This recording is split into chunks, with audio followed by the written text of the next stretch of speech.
But what we found so far is the statewide number is 13.9% tested positive for having the antibodies. What does that mean? It means these are people who were infected and who developed the antibodies to fight the infection. So they were infected 3 weeks ago, right? 4 weeks ago, 5 weeks ago, 6 weeks ago, but they had the virus, they developed the antibodies, and they are now, quote unquote, recovered. 13.9%, just about 14%. Breakdown male, female. Female, 12% positive. Males close to 16%, 15.9% positive. Regionally, Long Island at 16.7, New York City at 21.2, Westchester Rockland 11.7, and rest of state 3.6.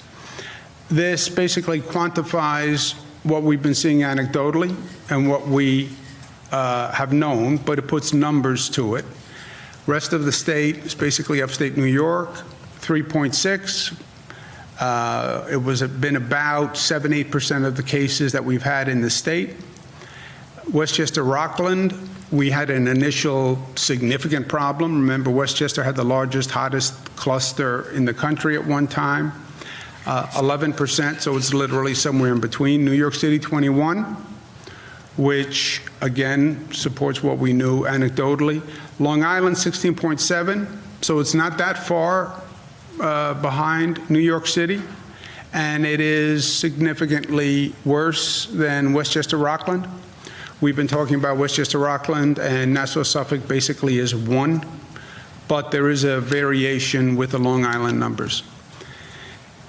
By race, Asians, about 11.7%, African American, 22%, Latino, Hispanic, 22%, multi, none other, 22%, white, 9.1%. This reflects more the regional breakdown.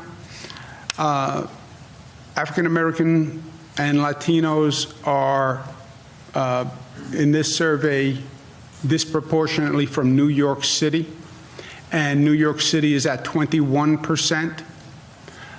So the African American number, Latino number is 22%. But, and the upstate whites, they're talking about more upstate, which is 9, but it's 3.6 in the survey. By age, nothing extraordinary here. We did not survey anyone under 18. So it starts with 18 years old. 18 to 24, 8%, 45 to 54, 16, 75 plus, 13, but it's a small percent of the total. Again, how many 75-year-olds were out shopping and about? That is the group that's supposed to be isolating because they are the most vulnerable, 65 to 74 also. But that's the distribution. Hey there, I'm Chris Hayes from MSNBC. Thanks for watching MSNBC on YouTube. If you want to keep up to date with the videos we're putting out, you can click subscribe just below me or click over on this list to see lots of other great videos.